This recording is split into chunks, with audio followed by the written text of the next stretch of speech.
Renukaswamy case charge frame ಹಿನ್ನೆಲೆಯಲ್ಲಿ ಇವತ್ತು civil court ಅಲ್ಲಿ ದೋಷಾರೋಪಣೆ ನಡೆಯಿತು. ನಟ ದರ್ಶನ್, ಪವಿತ್ರ ಗೌಡ ಸೇರಿ ಕೇಸ್ನ ಎಲ್ಲ ಆರೋಪಿಗಳನ್ನ ಕೋರ್ಟ್ಗೆ ಹಾಜರುಪಡಿಸಲಾಗಿತ್ತು. ಈ ವೇಳೆ ಆರಂಭದಲ್ಲಿ ಕೋರ್ಟ್ ಕಿರಿದಿದ್ದು ಜಡ್ಜ್ ವಕೀಲರನ್ನ ಹೊರಗೆ ಹೋಗುವಂತೆ ಮನವಿ ಮಾಡಿದ್ರು. ದರ್ಶನ್ ಹಾಗೂ ಪವಿತ್ರ ಗೌಡ ದೋಷಾರೋಪಣೆ ಓದಿ ಹೇಳಿದ್ದು ವಿಚಾರಣೆಯನ್ನ ನವೆಂಬರ್ 10ಕ್ಕೆ ಮುಂದೂಡಿಕೆ ಮಾಡಲಾಗಿದೆ. ಪ್ರಕರಣದಲ್ಲಿ ಇದೊಂದು ಪ್ರಕ್ರಿಯೆ ಅಂತ ಕರೀತಿದ್ದಾರೆ, ಅದನ್ನು ಪ್ರೊಸೀಜರ್ ಅದು. ಸೊ ಇವತ್ತು ಎಲ್ಲ ಆರೋಪಿಗಳು, ಜೈಲಲ್ಲಿರುವಂಥ ಆರೋಪಿಗಳು ಮತ್ತು ಬೇಲಲ್ಲಿರುವಂಥ ಆರೋಪಿಗಳು ಹಾಜರಾಗಿದ್ದರು. ಇವತ್ತು ನ್ಯಾಯಾಲಯ ಅಂದರೆ ದೋಷಾರೋಪಣೆಯನ್ನು ಹೊರತಂದರೆ ಚಾರ್ಜಸ್ ಅಂತ ಕರೀತಾರೆ. ಅಂದರೆ ಪೊಲೀಸ್ನವ್ರು ಏನು ಇದುವರೆಗೂ ಇನ್ವೆಸ್ಟಿಗೇಷನ್ ಮಾಡಿ ಚಾರ್ಜ್ ಶೀಟ್ ಹಾಕಿದ್ರಲ್ಲ, ಅದು ಎವಿಡೆನ್ಸ್ ಅಲ್ಲ. ಇವತ್ತು ಕೋರ್ಟ್ ಏನು ಚಾರ್ಜಸ್ ಅಂತ ಒಂದು ಫ್ರೇಮ್ ಮಾಡಿದೆ, ಅದು that is called allegations, charges. ಅದ್ರ ಮೇಲೆ ಇವಾಗ ಕೇಸು ವಿಚಾರಣೆ ಸ್ಟಾರ್ಟ್ ಆಗುತ್ತೆ. ಇವತ್ತು ದೋಷಾರೋಪಣೆಯನ್ನು ಹೊರಿಸಿದ್ದಾರೆ. ಕ್ರಿಮಿನಲ್ ಪ್ರಕರಣದಲ್ಲಿ ಇದೊಂದು ಪ್ರಕ್ರಿಯೆ ಅಂತ ಕರೀತಿದ್ದಾರೆ, ಅದನ್ನು ಪ್ರೊಸೀಜರ್ ಅದು. ಸೊ ಇವತ್ತು ಎಲ್ಲ ಆರೋಪಿಗಳು, ಜೈಲಲ್ಲಿರುವಂಥ ಆರೋಪಿಗಳು ಮತ್ತು ಬೇಲಲ್ಲಿರುವಂಥ ಆರೋಪಿಗಳು ಹಾಜರಾಗಿದ್ದರು. ಇವತ್ತು ನ್ಯಾಯಾಲಯ ಅಂದರೆ ದೋಷಾರೋಪಣೆಯನ್ನು ಹೊರತಂದರೆ ಚಾರ್ಜಸ್ ಅಂತ ಕರೀತಾರೆ. ಅಂದರೆ ಪೊಲೀಸ್ನವ್ರು ಏನು ಇದುವರೆಗೂ ಇನ್ವೆಸ್ಟಿಗೇಷನ್ ಮಾಡಿ ಚಾರ್ಜ್ ಶೀಟ್ ಹಾಕಿದ್ರಲ್ಲ, ಅದು ಎವಿಡೆನ್ಸ್ ಅಲ್ಲ. ಇವತ್ತು ಕೋರ್ಟ್ ಏನು ಚಾರ್ಜಸ್ ಅಂತ ಒಂದು ಫ್ರೇಮ್ ಮಾಡಿದೆ, ಅದು that is called allegations, charges. ಅದ್ರ ಮೇಲೆ ಇವಾಗ ಕೇಸು ವಿಚಾರಣೆ ಸ್ಟಾರ್ಟ್ ಆಗುತ್ತೆ. ಇವತ್ತು ದೋಷಾರೋಪಣೆಯನ್ನು ಹೊರಿಸಿದ್ದಾರೆ. ಇನ್ನು ಆರೋಪಿಗಳ ವಿರುದ್ಧ ದೋಷಾರೋಪಣೆ ವಿಚಾರವಾಗಿ ದರ್ಶನ್ ಮತ್ತು ಪವಿತ್ರ ಗೌಡ ಪರ ವಕೀಲರು ಪ್ರತಿಕ್ರಿಯಿಸಿದ್ರು. ಇವತ್ತು ಚಾರ್ಜ್ ಫ್ರೇಮ್ ಆಗಿದೆ. ದೋಷಾರೋಪಣೆಯನ್ನು ಜಡ್ಜ್ ಓದಿ ಹೇಳಿದ್ರು, ಅದನ್ನ ಆರೋಪಿಗಳು ಯಾರು ಒಪ್ಕೊಂಡಿಲ್ಲ ಅಂತ ಹೇಳಿದ್ರು. ಇದೇನಾಗಿದೆ, ಇವತ್ತು ಚಾರ್ಜ್ ಆಗಿದೆ. ಟ್ರಯಲ್ನ ಡೇಟ್ನ ಫಿಕ್ಸ್ ಮಾಡೋದಕ್ಕೆ ಅಂತ 10/11ಗೆ ಡೇಟ್ ಕೊಟ್ಟಿದ್ದಾರೆ. ಸೊ ಟ್ರಯಲ್ ಯಾವಾಗ ಫಿಕ್ಸ್ ಆಗುತ್ತೋ ನೋಡೋಣ. ಅದಾದ್ಮೇಲೆ ಪ್ರತಿಯೊಂದು ಡೇಟಲ್ಲೂ ವಿಟ್ನೆಸ್ಗಳು ಬರ್ತಾರೆ, ಅದ್ರ ಪರ ಕ್ರಾಸ್ ಎಕ್ಸಾಮಿನೇಷನ್ ನಡೀತಾ ಹೋಗುತ್ತೆ. ನನಗೇನಂದ್ರೆ ಇದೊಂಥರ ಈ ಕೇಸನ್ನ ಒಂಥರ ಸ್ಪೆಷಲ್ ಆಗಿ ಟ್ರೀಟ್ ಮಾಡಬಾರ್ದು. ಇದು ಎಲ್ಲ ಕೇಸ್ ಥರನೇ, ಇದು ಒಂದು ನಾರ್ಮಲ್ ಕೇಸ್ ಅಷ್ಟೇ. ಅದೇ ಥರನೇ, ಯಾಕಂದರೆ ಇದೊಂದು ಒಂಥರ ಹೈಪ್ ಆಗಿ ಹೋಗೋದ್ರಿಂದ ಇದೊಂಥರ ಅದನ್ನು ಬೇರೆ ಥರನೇ ಒಂದು ತಗೊಂಡು ಇದೊಂಥರ ಸ್ಪೆಷಲ್ ಕೇಸಾಗಿ ಟ್ರೀಟ್ ಮಾಡಬಾರ್ದು ಅನ್ನೋದು ಒಂದು ಕೋರ್ಟಲ್ಲಿ ಕೂಡ ನಾವು ಹೇಳಿದ್ದು ಕೂಡ. ರೇಣುಕಾಸ್ವಾಮಿ ಕೇಸ್ ಪ್ರಕರಣದಲ್ಲಿ ಚಾರ್ಜ್ ಫ್ರೇಮ್ ಪ್ರಕ್ರಿಯೆ ಶುರುವಾಗಿದೆ. ನಟ ದರ್ಶನ್, ಪವಿತ್ರ ಗೌಡ ಸೇರಿ ಆರೋಪಿಗಳನ್ನ ಸಿಟಿ ಸಿವಿಲ್ ಕೋರ್ಟ್ಗೆ ಹಾಜರುಪಡಿಸಿದ್ರು. ದರ್ಶನ್ ಹಣೆಗೆ ಕುಂಕುಮವನ್ನ ಇಟ್ಕೊಂಡು ಬಂದಿದ್ರು. ಕೋರ್ಟ್ನಲ್ಲಿ ದರ್ಶನ್ರನ್ನ ಮಾತನಾಡಿಸಲು ಪವಿತ್ರ ಗೌಡ ಪ್ರಯತ್ನಿಸಿದ್ರು. ಪವಿತ್ರ ಗೌಡ ಹಿಂದೆ ದರ್ಶನ್ ನಿಂತಿದ್ರು. ದರ್ಶನ್ಗೆ ಮುಂದೆ ಬರುವಂತೆ ಪವಿತ್ರ ಗೌಡ ಕೈ ಸನ್ನೆ ಮಾಡಿದ್ರು. ಆಯ್ತು ಅಂತ ಸೀರಿಯಲ್ ಪ್ರಕಾರವೇ ದರ್ಶನ್ ನಿಂತಿದ್ರು. ಚಿತ್ರದುರ್ಗದ ರೇಣುಕಾಸ್ವಾಮಿ ಕೊಲೆ ಪ್ರಕರಣದ ಸಂಬಂಧ ದೋಷಾರೋಪ ಪಟ್ಟಿಯನ್ನ ಆರೋಪಿಗಳ ಮುಂದೆ ಜಡ್ಜ್ ಓದಿದ್ರು. ಮೊದಲು A1 ಆರೋಪಿ ಪವಿತ್ರ ಗೌಡ ವಿರುದ್ಧ ದೋಷಾರೋಪವನ್ನ ಜಡ್ಜ್ ಓದಿದ್ರು. ದರ್ಶನ್ರೊಂದಿಗೆ ಸಂಬಂಧ ಹೊಂದಿದ್ದು 2, 3 ಮತ್ತು 10ನೇ ಆರೋಪಿಗಳ ಜೊತೆ ಸಂಚು ರೂಪಿಸಿ ರೇಣುಕಾಸ್ವಾಮಿಯನ್ನ ಅಪಹರಣ ಮಾಡಿದ್ದೀರಾ. ಚಿತ್ರದುರ್ಗದಿಂದ RR ನಗರದ ಶೆಡ್ಗೆ ಕರೆದುಕೊಂಡು ಬಂದು ರೇಣುಕಾಸ್ವಾಮಿಗೆ ಚಪ್ಪಲಿಯಿಂದ ಹೊಡೆದು ಅಪಮಾನ ಮಾಡಿದ್ರಿ. ಮರಣಾಂತಿಕ ಹಲ್ಲೆ ಮಾಡಿ ರೂಮ್ನಲ್ಲಿ ಹಾಕಿದ್ರಿ ಅಂತ ಜಡ್ಜ್ ಓದಿ ಹೇಳಿದ್ರು. ಇನ್ನು ಪವಿತ್ರ ಗೌಡ ಬಳಿಕ A2 ದರ್ಶನ್ ಮೇಲಿನ ದೋಷಾರೋಪವನ್ನ ಜಡ್ಜ್ ಓದ್ ಹೇಳಿದ್ರು. ನನ್ನ ಹೆಂಡತಿಗೆ ಕೆಟ್ಟ ಮೆಸೇಜ್ ಕಳಿಸ್ತೀಯಾ ಅಂತ ಹಲ್ಲೆ ಮಾಡಿದ್ದೀರಾ. ರೇಣುಕಾಸ್ವಾಮಿಯನ್ನ ಮೇಲಕ್ಕೆ ಎತ್ತಿ ಕುಕ್ಕಿದ್ರಿ. ಆತನ ಮರ್ಮಾಂಗಕ್ಕೆ ಒದ್ದಿದ್ದೀರಿ. ತಪ್ಪು ಒಪ್ಪಿಕೊಳ್ಳುವಂತೆ ಕೆಲವರಿಗೆ ಹಣದ ವಾಮಿಷ ತೋರಿಸಿದ್ದೀರಿ. ರೇಣುಕಾಸ್ವಾಮಿ ಪ್ಯಾಂಟ್ ಬಿಚ್ಚಿ ಹಲ್ಲೆ ಮಾಡಿದ್ದೀರಿ ಅಂತ ಜಡ್ಜ್ ದರ್ಶನ್ ಮುಂದೆ ಹೇಳಿದ್ರು. ಇದೆಲ್ಲವನ್ನೂ ಸುಳ್ಳು ಅಂತ ದರ್ಶನ್ ಸೇರಿದಂಗೆ ಎಲ್ಲ ಆರೋಪಿಗಳು ತಮ್ಮ ಮೇಲಿನ ದೋಷಾರೋಪವನ್ನ ನಿರಾಕರಿಸಿದ್ರು. ರೇಣುಕಾಸ್ವಾಮಿ ಕೊಲೆ ಪ್ರಕರಣ ಸಂಬಂಧಪಟ್ಟಂಗೆ ವಕೀಲರನ್ನ ಬದಲಿಸಲು ಆರೋಪಿ ದರ್ಶನ್ ನ್ಯಾಯಾಧೀಶರಿಗೆ ಮನವಿ ಮಾಡಿಕೊಂಡ್ರು. ಲಾಯರ್ ಚೇಂಜ್ ಮಾಡಬೇಕು ಅಂತ ಜಡ್ಜ್ ಬಳಿ ಆರೋಪಿ ದರ್ಶನ್ ಕಾಲಾವಕಾಶ ಕೇಳಿದ್ರು. ದರ್ಶನ್ ಮನವಿ ಬೆನ್ನಲ್ಲೇ ಎಲ್ಲ ಆರೋಪಿಗಳು ವಕೀಲರ ಬದಲಾವಣೆಗೆ ಜಡ್ಜ್ಗೆ ಮನವಿ ಮಾಡಿದ್ರು. ಹೀಗಾಗಿ ಜಡ್ಜ್ ವಿಚಾರಣೆಯನ್ನ ನವೆಂಬರ್ 10ಕ್ಕೆ ಮುಂದೂಡಿದ್ರು. ದರ್ಶನ್ ಪರ ವಕೀಲರು ಬದಲಾಗುವ ಸಾಧ್ಯತೆ ಇದೆ. ಜೈಲಿನಿಂದ ಕೋರ್ಟ್ಗೆ ಬಂದಿದ್ದ ದರ್ಶನ್ಗಾಗಿ ಮನೆಯಿಂದ ಕುಟುಂಬಸ್ಥರು ಊಟ ತಂದಿದ್ರು. ದರ್ಶನ್ಗೆ ಮನೆ ಊಟ ನೀಡಲು ದರ್ಶನ್ ಪರ ವಕೀಲರು ನ್ಯಾಯಾಧೀಶರಿಗೆ ಮನವಿ ಮಾಡಿದ್ರು. ಮನವಿ ಪುರಸ್ಕರಿಸಿದ ಜಡ್ಜ್ ಮನೆ ಊಟಕ್ಕೆ ಅವಕಾಶ ಮಾಡಿಕೊಟ್ರು. ಪರಿಶೀಲಿಸಿ ಮನೆಯ ಊಟ ನೀಡುವಂತೆ ಜೈಲಾಧಿಕಾರಿಗಳಿಗೆ ಜಡ್ಜ್ ಸೂಚನೆಯನ್ನ ಕೊಟ್ರು. ಕುಟುಂಬಸ್ಥರು ಊಟ ತಂದುಕೊಡ್ತಾ ಇದ್ದಂತೆ ದರ್ಶನ್ರನ್ನ ಪೊಲೀಸರು ಜೈಲಿಗೆ ಕರೆದೊಯ್ದ್ರು. ಇನ್ನು ದರ್ಶನ್ ನೋಡಲು ಕೋರ್ಟ್ ಬಳಿ ಅಭಿಮಾನಿಗಳ ದಂಡೆ ಹರಿದು ಬಂದಿತ್ತು. ಇನ್ನು ಕೋರ್ಟ್ನಿಂದ ಬಿಗಿ ಭದ್ರತೆಯಲ್ಲಿ ದರ್ಶನ್ ಅಂಡ್ ಗ್ಯಾಂಗ್ ಅನ್ನ ಪೊಲೀಸರು ಕರೆದೊಯ್ದು ದರ್ಶನ್ ಮತ್ತು ಪವಿತ್ರಳನ್ನ ಪ್ರತ್ಯೇಕ ಪೊಲೀಸ್ ವಾಹನಗಳಲ್ಲಿ ಪರಪ್ಪನ ಅಗ್ರಹಾರ ಜೈಲಿಗೆ ಕಾಮಾಕ್ಷಿಪಾಳ್ಯ ಪೊಲೀಸರು ಕರೆದುಕೊಂಡು ಹೋದ್ರು. ತಮ್ಮ ತಮ್ಮ ಬ್ಯಾರಕ್ಗಳಿಗೆ ಆರೋಪಿಗಳನ್ನ ಸೇರಿಸಿದ್ರು. ಇನ್ನು ಚಾರ್ಜ್ ಫ್ರೇಮ್ ಆದೇಶಕ್ಕೆ ಆರೋಪಿಗಳ ಸಹಿ ಹಿನ್ನೆಲೆ ಆರೋಪಿಗಳನ್ನ ಪೊಲೀಸರು 57ನೇ ಕೋರ್ಟ್ ಹಾಲ್ನಲ್ಲಿ ಕೂರಿಸಿದ್ರು. ಈ ವೇಳೆ ಪವಿತ್ರ ಗೌಡ ನೋಡಲು ತಾಯಿ ಹಾಗೂ ಮಗಳು ಕೋರ್ಟ್ ಬಳಿ ಆಗಮಿಸಿದ್ರು. ಅಮ್ಮ ಮಗಳನ್ನ ನೋಡಿ ಪವಿತ್ರ ಗೌಡ ಕಣ್ಣೀರು ಹಾಕಿದ್ರು.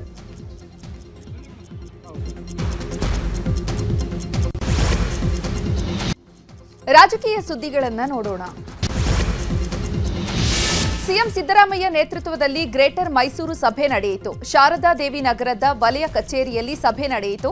ಸಭೆಯಲ್ಲಿ ಸಚಿವರಾದ ಭೈರತಿ ಸುರೇಶ್, ಎಚ್ಸಿ ಮಹದೇವಪ್ಪ, ಶಾಸಕರಾದ ತನ್ವೀರ್ ಸೇಠ್, ಯತೀಂದ್ರ ಸಿದ್ದರಾಮಯ್ಯ, ಹರೀಶ್ ಗೌಡ ಸೇರಿದಂತೆ ಅಧಿಕಾರಿಗಳು ಭಾಗಿಯಾಗಿದ್ದರು. ಗ್ರೇಟರ್ ಮೈಸೂರು ಕುರಿತು ಜನಪ್ರತಿನಿಧಿಗಳು ಅಭಿಪ್ರಾಯವನ್ನು ವ್ಯಕ್ತಪಡಿಸಿದ್ದಾರೆ.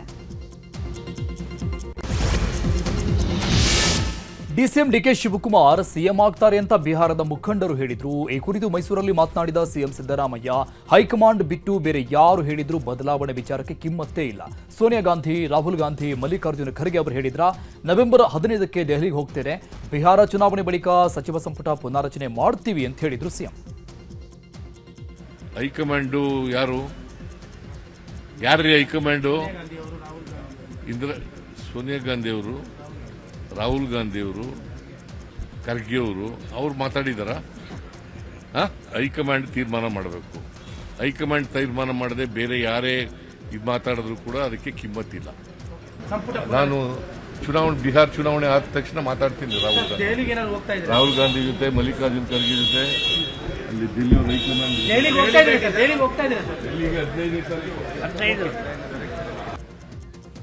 ಇನ್ನು ಬಿಹಾರ ಚುನಾವಣೆಯಲ್ಲಿ ಕಾಂಗ್ರೆಸ್ ಗೆಲ್ಲುತ್ತದೆ ಅಂತ ಸಿಎಂ ಸಿದ್ದರಾಮಯ್ಯ ವಿಶ್ವಾಸ ವ್ಯಕ್ತಪಡಿಸಿದರು. ಮೈಸೂರಲ್ಲಿ ಮಾತನಾಡಿದ ಅವರು, ಬಿಜೆಪಿ ದುರಾಡಳಿತ, ಭ್ರಷ್ಟಾಚಾರಕ್ಕೆ ಜನ ಬೇಸತ್ತಿದ್ದಾರೆ. ಈ ಹಿನ್ನೆಲೆಯಲ್ಲಿ ಕಾಂಗ್ರೆಸ್ ಗೆಲ್ಲುತ್ತೆ ಅಂತ ಹೇಳಿದರು. ನಮ್ಮ ಪ್ರಕಾರ ಇಂಡಿಯಾ ಗೆಲ್ತದೆ ಅಂತ ಇದೆ. ಬಿಹಾರ್ನವರು ಬಹಳ ಜನ ಇದ್ದಾರೆ. ಮನವಿ ಮಾಡೋದು ಮಾಡ್ತೀವಿ, ನೋಡೋಣ ಅವ್ರು ಏನು ಮಾಡ್ತಾರೆ. ಒಂದು ಆಂಟಿ ಇನ್ಕಂಬೆನ್ಸಿ, ಎರಡನೇದು ಬಿಜೆಪಿಯವರ ಭ್ರಷ್ಟಾಚಾರ, ದುರಾಡಳಿತ, ಇವೆಲ್ಲ ಕೂಟಾಗ್ತದೆ. ನಿತೀಶ್ ಕುಮಾರ್ ಭಾಳ ವರ್ಷ ಮುಖ್ಯಮಂತ್ರಿ ಆಗಿದ್ದಾರೆ. ಆಮೇಲೆ ಯಾವುದೇ ಒಂದು ಸಿದ್ಧಾಂತ ಇಲ್ಲ. ಬಿಜೆಪಿ ಜೊತೆಲೂ ಹೋಗ್ತಾರೆ, ಕಾಂಗ್ರೆಸ್ ಜೊತೆಲೂ ಬರ್ತಾರೆ, ಲಾಲೂ ಪ್ರಸಾದ್ ಜೊತೆ ಹೋಗ್ತಾರೆ. ಈ ಥರ ಆಗಿ ಯಾವುದೇ ಒಂದು ಸಿದ್ಧಾಂತ ಇಲ್ಲದೆ ಇರ್ತಕ್ಕಂಥದ್ದು. ಮತ್ತು ಬಡತನ ಜಾಸ್ತಿ ಇದೆ ಅಲ್ಲಿ. ದೆಹಲಿಗೆ ಬನ್ನಿ ಅಂತ ಸಚಿವ ಸತೀಶ್ ಜಾರಕಿಹೊಳಿಗೆ ಹೈಕಮಾಂಡ್ ಬುಲಾವ್ ನೀಡಿತ್ತು. ಇಂದು ದೆಹಲಿಗೆ ಹೋಗಬೇಕಿದ್ದ ಸತೀಶ್ ಜಾರಕಿಹೊಳಿ ದಿಢೀರ್ ರದ್ದುಪಡಿಸಿದ್ದಾರೆ. ಈ ಬಗ್ಗೆ ಪ್ರತಿಕ್ರಿಯಿಸಿರುವ ಸತೀಶ್ ಜಾರಕಿಹೊಳಿ, ಸದ್ಯ ದೆಹಲಿಗೆ ಹೋಗುವುದಿಲ್ಲ, ಇಲ್ಲೇ ಇರ್ತೇನೆ, ಅವಶ್ಯಕತೆ ಬಂದಾಗ ದೆಹಲಿಗೆ ಹೋಗ್ತೇನೆ ಅಂದಿದ್ದಾರೆ. ಇಲ್ಲೇ ಹೋಗಲ್ಲ, ಡೆಲ್ಲಿಗೆಲ್ಲ ಇಲ್ಲೇ ಇರ್ತೀವಿ. ಇಲ್ಲೇ ಹೋಗುವಂಥ ಅವಶ್ಯಕತೆ ಹೋಗ್ತೀವಿ, ಸದ್ಯಕ್ಕಂತೆ ಹೋಗಲ್ಲ. ಈಗ ಕೆಪಿಸಿಸಿ ಅಧ್ಯಕ್ಷ ಸ್ಥಾನಕ್ಕೆ ಇಲ್ಲ, ಇನ್ನೂ ಚರ್ಚೆ ಆಗಿಲ್ಲ. ಚರ್ಚೆ ಆದಾಗ ನೋಡೋಣ ಅದ್ರ ಬಗ್ಗೆ. ಅದ್ರ ಬಗ್ಗೆ ಐಡಿಯಾ ಇಲ್ಲ, ನಮಗೇನು ಐಡಿಯಾ ಇಲ್ಲ ಅದ್ರ ಬಗ್ಗೆ. ಡಿಕೆ ಶಿವಕುಮಾರ್ ಅವರು ಖರ್ಗೆ ಅವ್ರನ್ನ ಅದು ಭೇಟಿಯಾಗಿದ್ರು ಸರ್, ಭೇಟಿಯಾಗಿ ಇಲ್ಲ ಅದ್ರ ಬಗ್ಗೆ ಏನೋ ನಮ್ಮ ಮಾಹಿತಿ ಇಲ್ಲ. ಇಲ್ಲೇ ಇದ್ರೆ ನಾವು ಹೋದಾಗ ನೋಡ್ತೀವಿ, ಚರ್ಚೆ ಮಾಡ್ತೀರಾ ಸರ್. ಡೆಲ್ಲಿ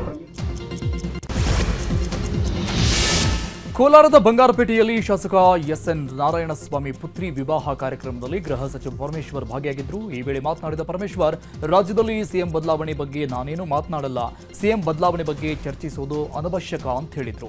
ಇನ್ನು ಪಕ್ಷದ ತೀರ್ಮಾನಕ್ಕೆ ಬದ್ಧರಾಗಿದ್ದೇವೆ ಅಂತ ಸಚಿವ ದಿನೇಶ್ ಗುಂಡೂರಾವ್ ಕೂಡ ಹೇಳಿದ್ದಾರೆ. ವಿಪಕ್ಷಗಳು ಕೂಡ ಈ ಬಗ್ಗೆ ಚರ್ಚೆ ಮಾಡ್ತಾ ಇದ್ದಾರೆ, ತಾವು ಕೂಡ ರೇಸಲ್ಲಿ ಇದ್ದೀರಾ ಅಂತ. ಅದ್ರ ಬಗ್ಗೆ ನಾನು ಯಾವುದೇ ಪ್ರತಿಕ್ರಿಯೆ ಕೊಡೋದಿಲ್ಲ. ಯಾಕೆ ಸರ್? ಅದು ಅನವಶ್ಯಕ ಅಂತ ಅನ್ಸುತ್ತೆ.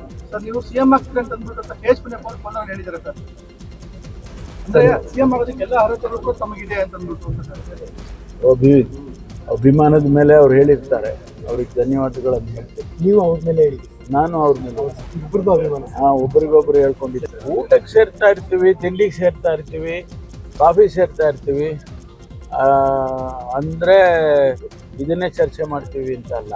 ನೀವು ಮಾತ್ರ ನಮ್ಗೆ ಬೇರೆ ಬೇರೆ ಸಬ್ಜೆಕ್ಟ್ ಸಿಗೋದಿಲ್ಲ. ಅದು ಬಿಟ್ಟು ಬೇರೆ ಬರೀ ಇದನ್ನೇ ಮಾತಾಡ್ಕೊಂಡಿರೋಕ್ಕಾಗೋದಿಲ್ಲ ಸರ್ಕಾರದಲ್ಲಿ.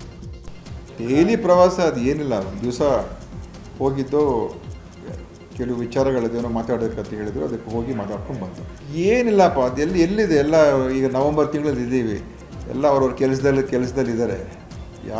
ಯಾವ ಕ್ರಾಂತಿನೂ ಇಲ್ಲ, ಯಾವುದೂ ಇಲ್ಲ. ನಾವು ಯಾರಿಗೂ ಭೇಟಿ ಬರ್ತೀವಪ್ಪ, ಅದೆಲ್ಲ ಹೇಳೋಕ್ಕಾಗ್ತದ?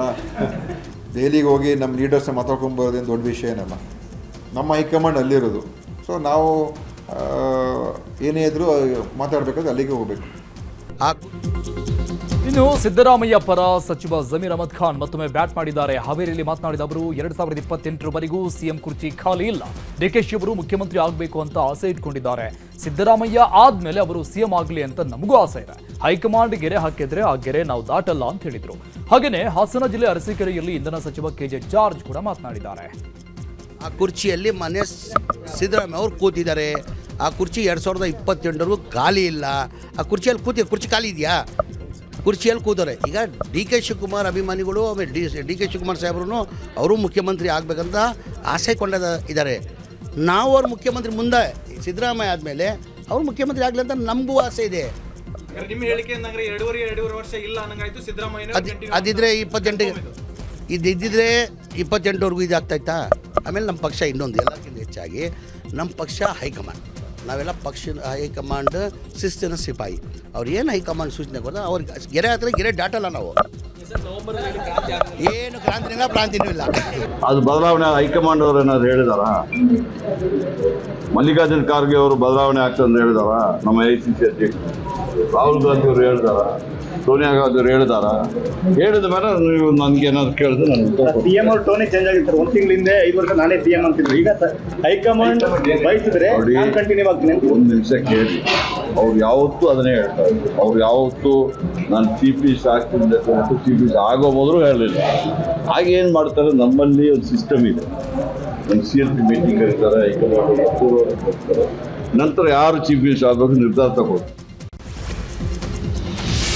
ನವೆಂಬರ್ ಕ್ರಾಂತಿ ವಿಚಾರವಾಗಿ ಬೆಂಗಳೂರಿನಲ್ಲಿ ಮಾತನಾಡಿದ ವಿಪಕ್ಷ ನಾಯಕ ಅಶೋಕ್, ಕ್ರಾಂತಿ ಆಗುತ್ತೆ ಅಂತ ಕಾಂಗ್ರೆಸ್ನವರೇ ಮಾತನಾಡ್ತಿದ್ದಾರೆ. ರಾಜಣ್ಣ ಕ್ರಾಂತಿ ಬಗ್ಗೆ ಮಾತನಾಡಿದ್ರು, ಮಂತ್ರಿ ಸ್ಥಾನ ಕಳ್ಕೊಂಡ್ರು. ನಾವು ಕ್ರಾಂತಿ ಬಗ್ಗೆ ಮಾತನಾಡ್ತಿಲ್ಲ, ನಾವು ಅಭಿವೃದ್ಧಿ ಮಾಡಿ ಅಂತಿದ್ದೇವೆ. ದೆಹಲಿಗೆ ಯಾಕೆ ಹೋಗ್ತಿದ್ದಾರೆ? ಯತೀಂದ್ರ ಯಾಕೆ ಮಾತನಾಡ್ತಿದ್ದಾರೆ? ಅವರ ತಟ್ಟೆಯಲ್ಲೇ ನೊಣ ಬಿದ್ದಿದೆ, ಮೊದಲು ಅದನ್ನ ನೋಡಿಕೊಳ್ಳಲಿ ಎಂದಿದ್ದಾರೆ. ಇನ್ನು ನವೆಂಬರ್ ಕ್ರಾಂತಿ ಬಗ್ಗೆ ಬೆಳಗಾವಿಯಲ್ಲಿ ಮಾಜಿ ಸಚಿವ ರಮೇಶ್ ಜಾರಕಿಹೊಳಿ ಮಾತನಾಡಿದ್ದಾರೆ. ನಮ್ಮ ಪಕ್ಷದಲ್ಲಿ ಯಾವುದೇ ಕ್ರಾಂತಿ ಆಗಲ್ಲ, ನಾವು ಕಾಂಗ್ರೆಸ್ ಪಕ್ಷದ ಬಗ್ಗೆ ಯಾಕೆ ತಲೆ ಕೆಡಿಸಿಕೊಳ್ಬೇಕು ಅಂದಿದ್ದಾರೆ. ಇನ್ನು ಡಿಸೆಂಬರ್ನಲ್ಲಿ ನಡೆಯುವ ಬೆಳಗಾವಿ ಅಧಿವೇಶನದಲ್ಲಿ ಹೊಸ ಮುಖ್ಯಮಂತ್ರಿ ಇರ್ತಾರೆ ಅಂತ ಮಾಜಿ ಸಚಿವ ಬಿ ಶ್ರೀರಾಮುಲು ಸ್ಫೋಟಕ ಹೇಳಿಕೆ ನೀಡಿದ್ದಾರೆ. ನಮ್ಮ ಪಕ್ಷ ಆಗೋದಿಲ್ಲ, ಹೈಕಮಾಂಡ್ ಏನು ನಿರ್ಣಯಕ್ಕೆ ಬರ್ತದ, ನಾವು ಯಾರಿಗೂ ಕ್ರಾಂತಿ ಆಗೋಲ್ಲ. ನಾನು ಹಿಡ್ಕೊಂಡು ಎಲ್ಲರೂ ನಾ ಇರ್ಬೋದು, ನಮ್ಮ ಪಕ್ಷ ಅವ ದೊಡ್ಡ ಸಣ್ಣ ನಾಯಕರು ದೊಡ್ಡ ನಾಯಕರು, ಹೈಕಮಾಂಡ್ ಏನು ನಿರ್ಣಯಕ್ಕೆ ಬದ್ದು ನಾವು ನೋ ಕ್ರಾಂತಿ ಇಲ್ಲ. ಬಟ್ ನನಗೊಂದು ನಮ್ಮ ಪಕ್ಷದ ಬಗ್ಗೆ ನಂಗೆ ಅಸಹನಿಸೋದಿಲ್ಲ. ಅವ್ರ ಪಕ್ಷದ ಬಗ್ಗೆ ಯಾಕೆ ಚರ್ಚೆ ಮಾಡಿದ್ರು? ನಮ್ಮ ಪಕ್ಷಕ್ಕೆ ಭಾಳಷ್ಟು ವಿಷಯ ಅದಾವೆ. ಅದನ್ನು ಹೋರಾಡ್ಬಿಟ್ಟು ಸುಳ್ಳು ಅವ್ರು ಏನೇ ಮಾಡ್ಕೋ ಯಾರೇ ಮಾಡ್ಕೋರು, ಡಿ ಕೆ ಶಿವಕುಮಾರ್ ಮಾಡ್ಕೊರಕ, ಖರ್ಗೆ ಅವ್ರಾಕ, ಸತೀಶ್ ಜಾರಕಿಹೊಳಿ ಅವ್ರ ಪಕ್ಷದ ಆಂತರಿಕ ಸಮಸ್ಯೆ ಅದು, ಅದ್ರ ಬಗ್ಗೆ ಚರ್ಚೆ ಬಗ್ಗೆ ನಂಗೆ ಅಸಹನಿಸೋದು. ಅಲ್ಲ, ಬದಲಾವಣೆಗಳು ಅನ್ನೋದಕ್ಕಿಂತ ಸರ್ಕಾರ ಬಿದ್ದೋಗ್ಬೋದು ಅನ್ನೋ ಅನಿಸುತ್ತೆ. ಯಾಕಂದರೆ ನಮಗೆ ಈ ನವಂಬರ್ ಆದ ನಂತರ ನಾನು ಹೇಳ್ತೀನಿ, ನಮ್ಮ ಬೆಳಗಾವಿ ಅಧಿವೇಶನ ಒಳಗಡೆನೆ ಬೆಳಗಾಮದಲ್ಲಿ ಅಧಿವೇಶನ ನವಂಬರ್ದಲ್ಲೇ ಡಿಸೆಂಬರ್ದಲ್ಲಿ ನಡೀತದೆ. ಡಿಸೆಂಬರ್ ಒಳಗಡೆ ಹೊಸ ಮುಖ್ಯಮಂತ್ರಿ ಬೆಳಗಾವಿ ಅಧಿವೇಶನದಲ್ಲಿ ಇರ್ತಾನೆ ನೋಡ್ರಿ, ಅಷ್ಟು ಮಟ್ಟಿಗೆ ಹೇಳ್ತೇನೆ. ಡಿಸೆಂಬರ್ ಒಳಗಡೆ ಹೊಸ ಮುಖ್ಯಮಂತ್ರಿಗಳು ಇರ್ತಾರೆ. ಯಾರನ್ನೋದು ನನಗೆ ಅವ್ರು ಹೇಳಿದಾರಲ್ರಿ, ಅವ್ರು ಆಗ್ತಾರೋ ಇವ್ರು ಆಗ್ತಾರೋ ದಲಿತರಾಗ್ತಾರೋ ಇನ್ನೊಬ್ರು ಆಗ್ತಾರೋ ಅವರಷ್ಟು ಅವರೇ ಎಲ್ಲ ಗೊಂದಲ ಮಾಡಿಕೊಂಡು ಸರ್ಕಾರನೇ ಬಿದ್ದು ಹೋಗುತ್ತೆ ಅನ್ನೋ ಗೊತ್ತಿಲ್ಲ. ಅಲ್ಲಿ ಅಂತೂ ಬೆಳಗಾಮದಲ್ಲಿ ಅಧಿವೇಶನ ನಡಿ ಅಂತ ಹೇಳಿ ಹೊಸ ಮುಖ್ಯಮಂತ್ರಿ ಇರ್ತಾರೆ. ಇತ್ತೀಚಿನ ವಿದ್ಯಮಾನಗಳ ಹಿನ್ನೆಲೆಯಲ್ಲಿ ಬಿಜೆಪಿ ನಾಯಕರಿಗೆ ಆರ್ಎಸ್ಎಸ್ ಮುಖಂಡರು ಕ್ಲಾಸ್ ತೆಗೆದುಕೊಂಡಿದ್ದಾರೆ. ಕಾಂಗ್ರೆಸ್ನವರು ಸಂಘ ಪರಿವಾರ ಬಗ್ಗೆ ನಕಾರಾತ್ಮಕವಾಗಿ ಚಿತ್ರಿಸ್ತಾ ಇದ್ದಾರೆ. ನೀವು ಈ ಬಗ್ಗೆ ಉದ್ವೇಗದ ಹೇಳಿಕೆಗಳನ್ನು ಕೊಡುವ ಕೆಲಸ ಮಾಡಬೇಡಿ. ಕಾಂಗ್ರೆಸ್ನವರು ಬೀಸಿರುವ ಜಾಲದಲ್ಲಿ ಸಿಕ್ಕಿ ಬೀಳಬೇಡಿ. 3 ಸಲ ಸಂಘ ನಿಷೇಧ ಮಾಡುವ ಅವರ ಪ್ರಯತ್ನಗಳೇ ವಿಫಲ ಆಗಿದೆ. ಈಗ ಸರ್ಕಾರದ ವೈಫಲ್ಯಗಳನ್ನು ಮುಚ್ಚಿಕೊಳ್ಳಲು ಸಂಘದ ವಿಚಾರ ಕೆದಕಿದ್ದಾರೆ. ನೀವು ಯಾರೂ ಆತುರ ಪಡಬೇಡಿ. ಅದರ ಬದಲು ಸರ್ಕಾರದ ವೈಫಲ್ಯಗಳನ್ನ, ಭ್ರಷ್ಟಾಚಾರವನ್ನ ಜನರಿಗೆ ಮನವರಿಕೆ ಮಾಡಿಕೊಡಿ ಅಂತ ಆರ್ಎಸ್ಎಸ್ ಮುಖಂಡರು ಕಿವಿ ಮಾತು ಹೇಳಿದ್ದಾರೆ. ಟನಲ್ಗೆ ಬಿಜೆಪಿ ವಿರೋಧದ ವಿಚಾರದ ಬಗ್ಗೆ ಸಚಿವ ದಿನೇಶ್ ಗುಂಡೂರಾವ್ ಪ್ರತಿಕ್ರಿಯಿಸಿದ್ದಾರೆ. ತೇಜಸ್ವಿ ಸೂರ್ಯ ಏನು ಮಹಾನ್ ಮೇಧಾವಿನ? ಅವರೇನು ಇಂಜಿನಿಯರ? ಈ ಹಿಂದೆ ಸ್ಟೀಲ್ ಬ್ರಿಡ್ಜ್ ವಿರೋಧವನ್ನ ಮಾಡಿದ್ರು, ಅದನ್ನ ನಾವು ಕೈಬಿಟ್ವು. ಬಿಜೆಪಿ ಏನೇ ಹೇಳಿದ್ರು ನಾವು ಟನಲ್ ಮಾಡೇ ಮಾಡ್ತೇವೆ. ಬಿಜೆಪಿಗರ ಮಾತು ಕೇಳಿದ್ರೆ ಬೆಂಗಳೂರು ಅಭಿವೃದ್ಧಿ ಆಗಲ್ಲ, ಮುಂದಿನ ಪೀಳಿಗೆಗೆ ಅನುಕೂಲ ಆಗಲಿ ಅಂತ ಟನಲ್ ಮಾಡ್ತಾ ಇರೋದು ಅಂತ ಹೇಳಿದ್ದಾರೆ. ಇನ್ನು ಟನಲ್ ರೋಡ್ ಯೋಜನೆಗೆ ಅಶೋಕ್ ನೇತೃತ್ವದಲ್ಲಿ ಸಮಿತಿ ಮಾಡೋಣ ಎಂಬ ಡಿಕೆಶಿ ಹೇಳಿಕೆಗೆ ಅಶೋಕ್ ಟಕ್ಕರ್ ಕೊಟ್ಟಿದ್ದಾರೆ. ಡಿಕೆಶಿ ಸಮಿತಿ ಮಾಡಲಿ, ನಾನು ಸಮಿತಿ ಅಧ್ಯಕ್ಷ ಆಗಲು ಒಪ್ತೇನೆ, ಆದ್ರೆ ಮೊದಲು ರಸ್ತೆ ಗುಂಡಿಗಳನ್ನ ಮುಚ್ಚಲಿ, ಕಸದ ಸಮಸ್ಯೆಯನ್ನ ಬಗೆಹರಿಸಲಿ, ನಂತರ ನನಗೆ ಆಹ್ವಾನ ಕೊಡ್ಲಿ. ರಸ್ತೆ ಗುಂಡಿ ಮುಚ್ಚುವ ಟ್ಯಾಲೆಂಟ್ ಇಲ್ಲದವರು ಅಂಡರ್ ಗ್ರೌಂಡ್ ಟನಲ್ ಹೇಗೆ ಮಾಡ್ತೀರಿ ಅಂತ ವ್ಯಂಗ್ಯವಾಡಿದ್ದಾರೆ. ಗ್ಯಾಂಗ್ ಒಂದು ಅಕ್ರಮವಾಗಿ ಕರುಗಳ ಮಾರಾಟಕ್ಕೆ ಮುಂದಾಗಿತ್ತು. ಹಿಂದೂ ಜಾಗರಣ ವೇದಿಕೆ ಕಾರ್ಯಕರ್ತರು ಹೋಗ್ತಾ ಇದ್ದಂತೆ ಕರುಗಳನ್ನ ಬಿಟ್ಟು ಗ್ಯಾಂಗ್ ಎಸ್ಕೇಪ್ ಆಗಿದೆ. ಮಂಡ್ಯ ಜಿಲ್ಲೆ ಕೆಆರ್ಪೇಟೆ ತಾಲೂಕಿನ ತೆಂಡೆಕೆರೆ ಗ್ರಾಮದಲ್ಲಿ ಈ ಘಟನೆ ನಡೆದಿದೆ. ಸಂತೆಯಿಂದ 50ಕ್ಕೂ ಹೆಚ್ಚು ಕರುಗಳನ್ನ ಖರೀದಿಸಿ ಮಾಡಿ ಕಟ್ಟಡವೊಂದರಲ್ಲಿ ಕೂಡಿಟ್ಟಿದ್ರು. ವಿಷಯ ತಿಳಿದ ಮೈಸೂರು ಹಿಂದೂ ಜಾಗರಣ ವೇದಿಕೆ ಕಾರ್ಯಕರ್ತರು ದಾಳಿ ಮಾಡಿದ್ದು ಅಕ್ರಮ ಗೋ ಸಾಗಾಣಿಕೆಯ ಗ್ಯಾಂಗ್ ಎಸ್ಕೇಪ್ ಆಗಿದೆ. 50ಕ್ಕೂ ಹೆಚ್ಚು ಕರುಗಳನ್ನ ಹಿಂದೂ ಕಾರ್ಯಕರ್ತರು ರಕ್ಷಣೆ ಮಾಡಿದ್ದಾರೆ. ಮಂಡ್ಯದಲ್ಲಿ ಗ್ಯಾರಂಟಿ ಯೋಜನೆಗಳ ಅದ್ಧೂರಿ ಉತ್ಸವ ನಡೆಸಲಾಗಿದೆ. ನಗರದ ಸಂಜಯ್ ಸರ್ಕಲ್ನಿಂದ ಅಂಬೇಡ್ಕರ್ ಭವನದವರೆಗೂ ಶಕ್ತಿ ಯೋಜನೆಯ ಅಲಂಕಾರಿಕ ಬಸ್ನ ಮೆರವಣಿಗೆ ಮಾಡಲಾಯಿತು. ಕಾಂಗ್ರೆಸ್ ಮಹಿಳೆಯರು ವಿಶೇಷ ಪೂಜೆ ಸಲ್ಲಿಸಿದ್ದು ಬಳಿಕ ತಮಟೆ, ಡೊಳ್ಳು ಕುಣಿತ ಸೇರಿ ವಿವಿಧ ಕಲಾ ತಂಡಗಳ ಮೂಲಕ ಮೆರವಣಿಗೆ ಸಾಗಿತು.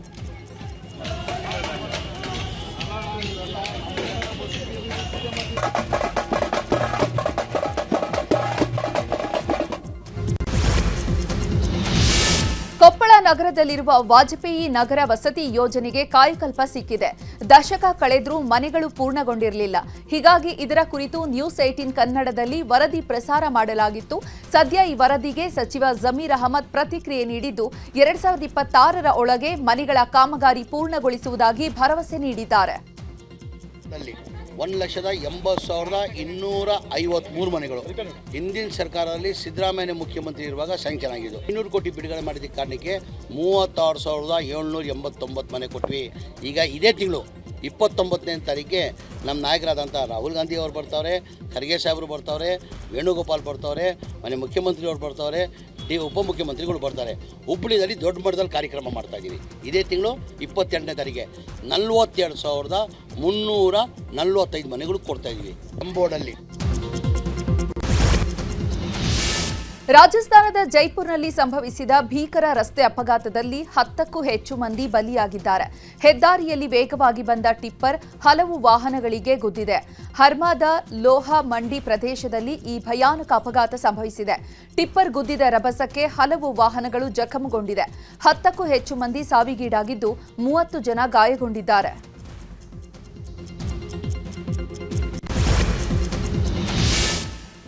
ಆರ್ಜೆಡಿ ಕಾಂಗ್ರೆಸ್ ತಲೆಗೆ ಬಂದೂಕಿಟ್ಟು ಸಿಎಂ ಅಭ್ಯರ್ಥಿ ಘೋಷಿಸಿದೆ ಎಂಬ ಹೇಳಿಕೆಗೆ ಆರ್ಜೆಡಿ ನಾಯಕ ತೇಜಸ್ವಿ ಯಾದವ್ ತಿರುಗೇಟು ಕೊಟ್ಟಿದ್ದಾರೆ. ಪಾಟ್ನಾದಲ್ಲಿ ಮಾತನಾಡಿದ ಅವರು, ಬಿಜೆಪಿ ಯಾವತ್ತಿಗೂ ನಿತೀಶ್ ಕುಮಾರ್ನ ಮತ್ತೆ ಸಿಎಂ ಆಗುವುದಕ್ಕೆ ಬಿಡಲ್ಲ. ಹಾಗೆ ಪ್ರಧಾನಿ ಮೋದಿ ಅವರು ಬಳಸುವ ಭಾಷೆ ಎಲ್ಲರಿಗೂ ಗೊತ್ತಿದೆ.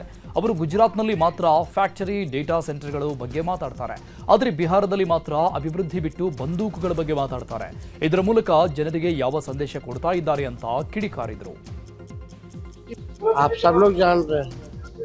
कि भाजपा के लोग जो है नीतीश कुमार जी को बिहार का मुख्यमंत्री बनाएंगे. जिसकी जैसी सोच है उसकी वैसी भावना है और वैसे ही कहते हैं वैसे ही करते हैं. हो सकता है कि औरों को गठबंधन में जोड़ने के लिए उन्होंने कट्टा जोड़ लगाया होगा. खैर हमको इस पे कोई टिप्पा टिप्पणी नहीं करना है, लेकिन ಬಿಹಾರದಲ್ಲಿ ವಿಧಾನಸಭಾ ಚುನಾವಣೆಗೆ ದಿನಗಣನೆ ಶುರುವಾಗಿದೆ. ನವೆಂಬರ್ 6ರಂದು ಮೊದಲ ಹಂತದ ಮತದಾನ ನಡೆಯಲಿದೆ. ದಶಕಗಳ ಕಾಲ ನಕ್ಸಲರ ಹಿಡಿತದಲ್ಲಿದ್ದ ಗ್ರಾಮವೊಂದು 25 ವರ್ಷಗಳ ಬಳಿಕ ಮತದಾನ ಮಾಡಲು ಸಜ್ಜಾಗಿದೆ. ಜಮುಯಿ ವಿಧಾನಸಭಾ ಕ್ಷೇತ್ರದ ಚೋರ್ಮಾರ ಎಂಬ ಕುಗ್ರಾಮದಲ್ಲಿ 25 ವರ್ಷಗಳ ಬಳಿಕ ಮೊದಲ ಬಾರಿಗೆ ಬೂತ್ ಸ್ಥಾಪನೆಯಾಗಿದೆ. ನಿರ್ಭೀತಿಯಿಂದ ತಮ್ಮೂರಲ್ಲೇ ಮತದಾನ ಮಾಡಲು ಖುಷಿಯಲ್ಲಿದ್ದಾರೆ ಗ್ರಾಮಸ್ಥರು.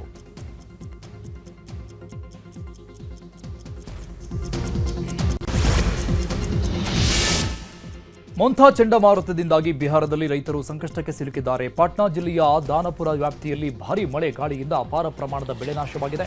ಕೊಯ್ಲಿಗೆ ಬಂದಿದ್ದ 100 ಎಕರೆಯಷ್ಟು ಭತ್ತದ ಬೆಳೆ ಸರ್ವನಾಶ ಆಗಿದ್ದು ರೈತರು ಕಣ್ಣೀರು ಹಾಕ್ತಿದ್ದಾರೆ.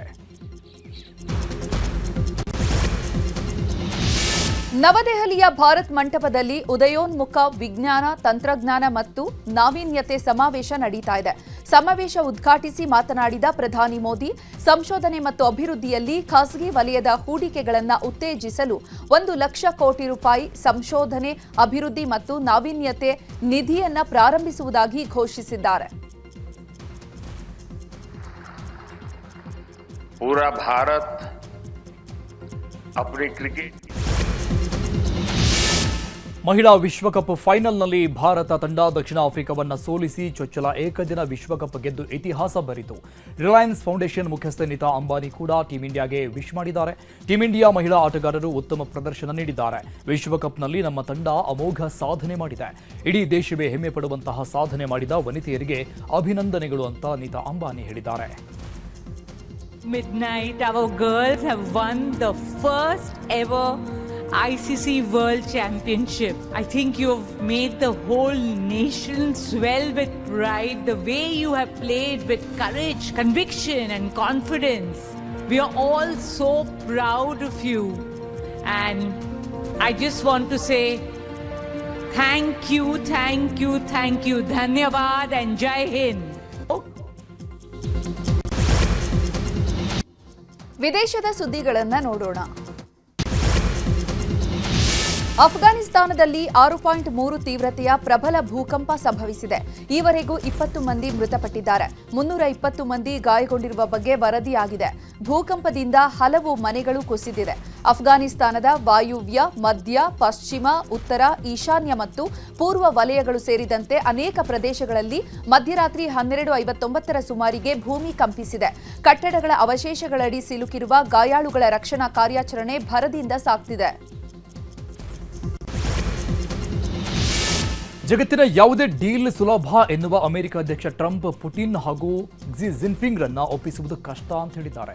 ಇಬ್ಬರು ಬಲಿಷ್ಠ ಬುದ್ಧಿವಂತ ನಾಯಕರು, ಅವರನ್ನ ನಮ್ಮ ತಾಳಕ್ಕೆ ಕುಣಿಸಲು ಸಾಧ್ಯವಿಲ್ಲ ಅಂತ ಹೇಳಿದ್ದಾರೆ. ರಷ್ಯಾ ಉಕ್ರೇನ್ ಯುದ್ಧ ನಿಲ್ಲಿಸುತ್ತೇವೆ ಅಂತ ಪುನರುಚ್ಚರಿಸಿರುವ ಟ್ರಂಪ್ ಪರಮಾಣು ನಿಶಸ್ತ್ರೀಕರಣದ ಬಗ್ಗೆ ಉಭಯ ನಾಯಕರೊಡನೆ ಚರ್ಚೆ ಮಾಡಿದ್ದೇನೆ ಅಂತ ತಿಳಿಸುತ್ತಲೇ ಅಮೆರಿಕದ ಪರಮಾಣು ಪರೀಕ್ಷೆಯ ಯೋಜನೆಯನ್ನ ಸಮರ್ಥನೆ ಮಾಡಿಕೊಂಡಿದ್ದಾರೆ. 100ಕ್ಕೂ ಹೆಚ್ಚು ದೇಶಗಳ ಆಮದು ವಸ್ತುಗಳ ಮೇಲೆ ಯದ್ವಾತದ್ವಾ ಸುಂಕ ಹೇರಿರುವಂತಹ ಅಮೆರಿಕ ಅಧ್ಯಕ್ಷ ಟ್ರಂಪ್ ಸುಂಕ ನೀತಿ ಭವಿಷ್ಯ ಬುಧವಾರ ನಿರ್ಧಾರವಾಗಲಿದೆ. ಟ್ರಂಪ್ ಸುಂಕ ನೀತಿ ಕುರಿತು ಅಮೆರಿಕದ ಸುಪ್ರೀಂ ಕೋರ್ಟ್ ಆದೇಶವನ್ನು ನೀಡಲಿದೆ. ಟ್ರಂಪ್ ಸುಂಕ ನೀತಿ ಪ್ರಶ್ನಿಸಿ ಅಮೆರಿಕದ ಕೆಲ ರಾಜ್ಯಗಳು ಸುಪ್ರೀಂ ಕೋರ್ಟ್ ಮೊರೆ ಹೋಗಿದ್ವು.